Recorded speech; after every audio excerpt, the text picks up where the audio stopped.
Hi, I'm Nathan Castle. I'm glad you found your way to my website. I'm a Catholic priest, a lifelong Catholic, Christian.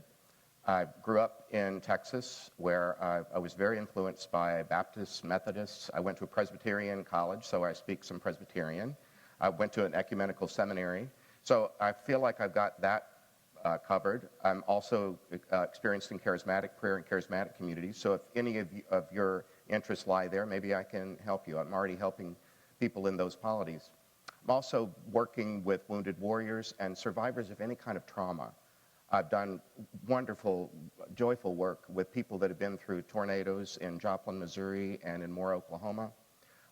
Throughout my ministry, I've worked with people that were traumatized maybe by childhood sexual abuse or domestic violence, family dysfunction of all different kinds. I have a heart for inner healing and healing of memories, so that's always a part of the retreat work that I do. And I'm convinced that all of us can have the heart of a child, regardless of what age that we are. Our bodies might age, but there's no need for our spirits to. In fact, one of my favorite quotes is from a Dominican mystic, Meister Eckhart. When he would pray before going to sleep, he would do a little examination of his conscience and look back over the day, and he'd ask himself, did I get younger today? And if he decided that no, I didn't get younger today, he would apologize to God for wasting a perfectly good day and promise to get 2 days younger the next day. So if you and I work together, you can count on the heart of a child being a very big part of whatever I'll do with your people.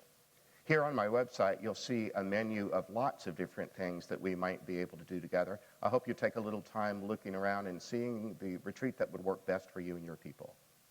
I have a book on the Wizard of Oz, and Toto 2, The Wizard of Oz is a Spiritual Adventure. I often include that theme in the retreats that I do. Not all the time, but lots of the time. One of the things I feel so blessed to do is to be able to offer a retreat just for men. Men don't often have an opportunity to talk from the heart. But when you get them on retreat, loads of things can pour right out of them. I use the image from The Wizard of Oz of the moment in the storyline where Dorothy, the Scarecrow, and Toto encounter the Tin Man. He's frozen. There's a story inside of him, but it's locked in. He says, oil can, oil can. Oil can what? Oil can. Oh, oil can. Where would you like to be oiled first? My mouth. My mouth. Well, when I'm on retreat, I just offer guys an opportunity to just go sit down, just the two of you, for the next 30 minutes. Go over there, and I supply just a little bit of olive oil. And ask them, I say, you're only going to need to do this one thing. Just touch this guy on his jaws. Listen him up, and let him talk. It's wonderful the things that can happen on that retreat. I've worked with the Stanford football team. Those young men have so much to tell, and not always people to hear their story. Do the same thing with women. They don't need nearly as much coaching. They're much more quick to speak from the heart than men. But I have a women's version of the same retreat that I call Are You a Good Witch or a Bad Witch? Where the women get to talk about kind of their role, gender role, and how they grew into their sense of their own personhood. I'd love to work with your people on some very basic things, particularly people in the church. I have a retreat that I kind of derive from all the time that we spend on computers anymore, called Go to Settings. Digging inside the guts of the computer to figure out where the presets are, where the defaults are. I lead people through a process where I ask them to close their eyes, and that takes a while just to get a group of people to close their eyes and keep their eyes closed. But when they do, I say, I'm creating a safe space. I want to know, I might be in a church, but I want to know, do you really believe there is a God? Now here's what I'm going to do. I'm going to count down from 10 to 1. If that's always a belief of yours, there's never a moment of doubt in your mind that there's a higher power, supreme being, God, then you're at 10. And you should raise your hand when I call the number 10. But you're only going to raise your hand once. And I descend I don't go to 0, but I say 1 less than 1. And usually in a room, I'll find that even in a believing group of people at church, there's a real spread of how people even answer that simple question. I go on then to personhood. What is a person anyway? And I get the crowd talking about what makes a person a person. I spell out that at least in Catholic theology, they're divine persons, angelic persons, human persons, and I think Pope Francis is opening the door to animal personhood. There's different kinds of personhood. Do you believe that God is a person? That's important. I do that same descending scale. Then location. Where is God located? I love this one because oftentimes people will say, where do you think God's located? Well, up. Well, then how far up? I'm going to be in a plane tomorrow. Am I going to have to look down or sideways or up more to talk to your God? Get them talking about location. My mom taught me that I should be able to knock on my heart and say, hello in there, because God and I live in the same space. So I love to deal with the idea of location with your people. So that one, we do some graphic things. We work with creating a dashboard so that even if you are not very strong on one of these qualities that I've pointed out, well, could you at least, before you say a prayer, could you dial into the part of you, like we create a little dashboard, you can take it home with you, and you can dial into the part that you know you can claim, and before you begin to try to enter into spirit, you know where your settings are. Go to settings. That's a really fun retreat. I wonder, especially for those that are in Catholic churches, Pope Francis he's given a theme to the coming year called the Year of Mercy. Well, I have a retreat ready to go that maybe your people could benefit by. It's called How to Be a Mercy Millionaire. I love words and the derivation of them, the etymology of them.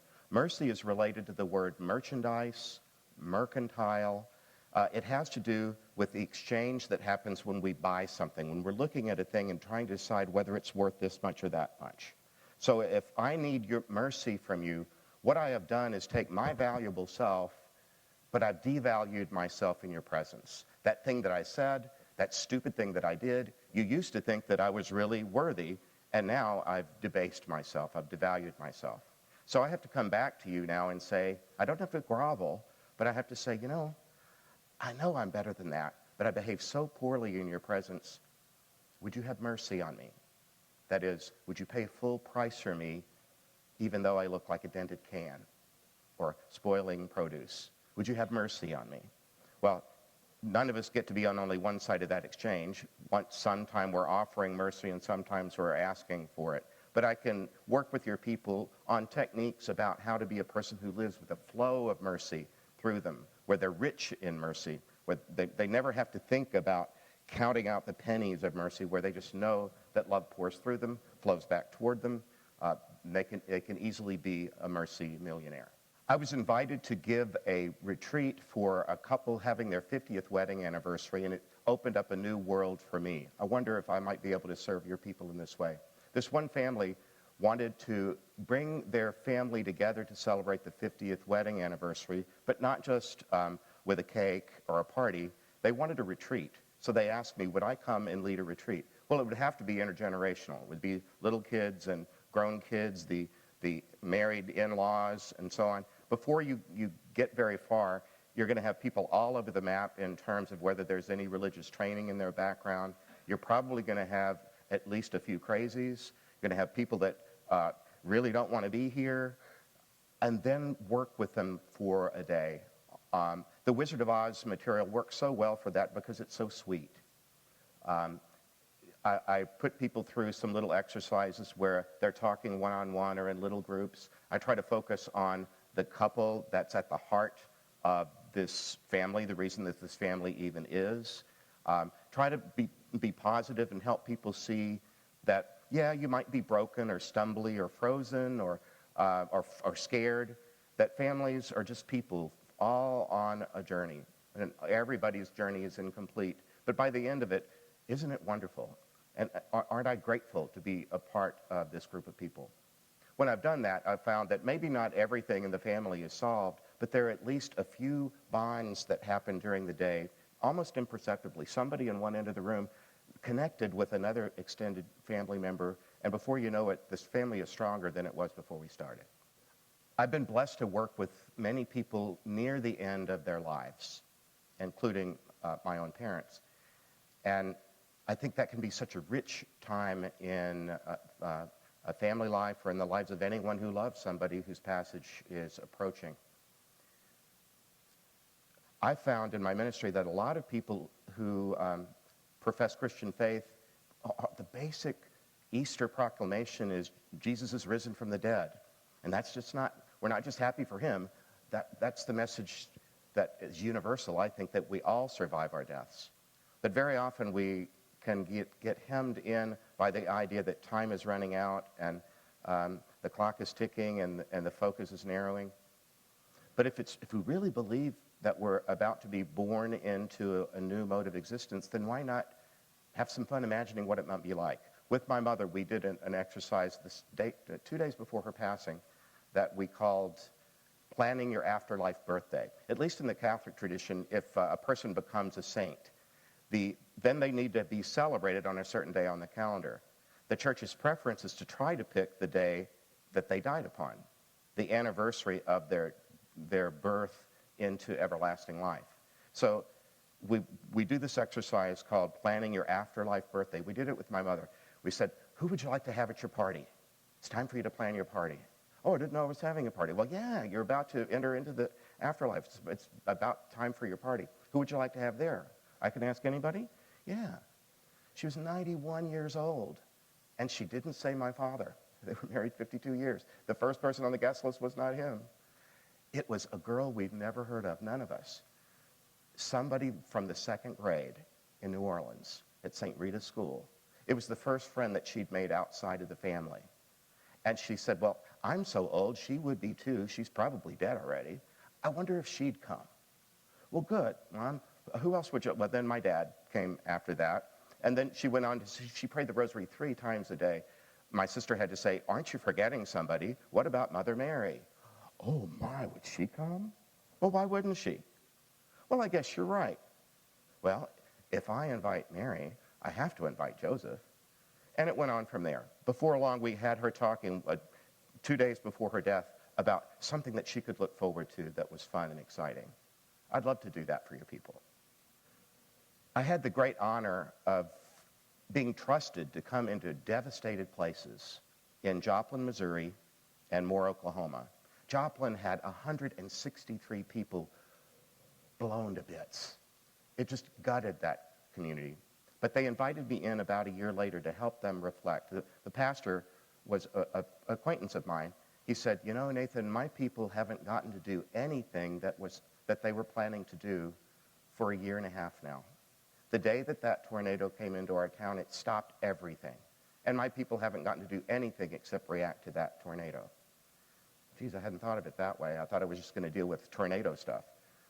But no, everybody had a life full of all kind of dramas and joys and sorrows. So we went there and did this one exercise. We figured these people, they're kind of country folk. We better do something that has like fishing or hunting or something like that. So we had them go home and bring in fishing gear.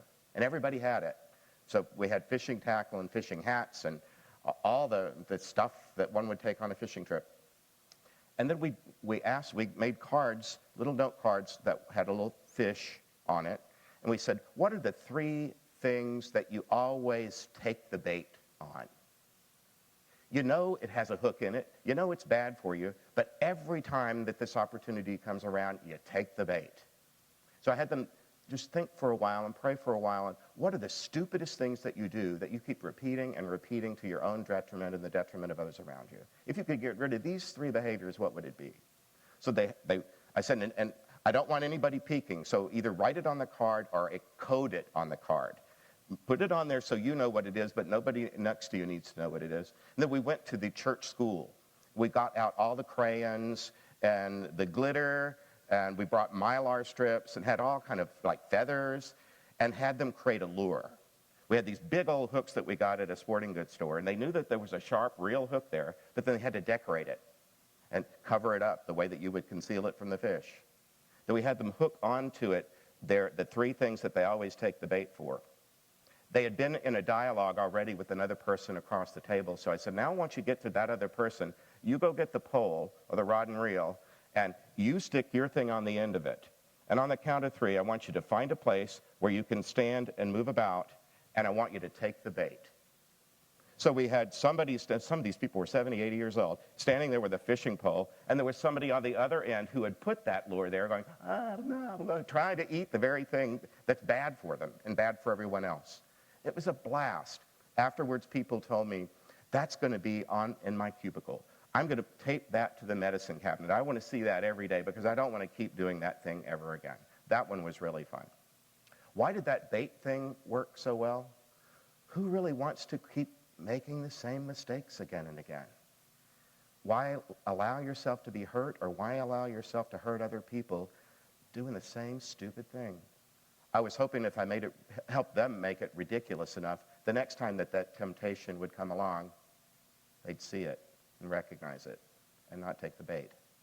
In Moore, Oklahoma, that one was so devastating that all these children that died in the Plaza Tower School, we decided, what's a tornado anyway?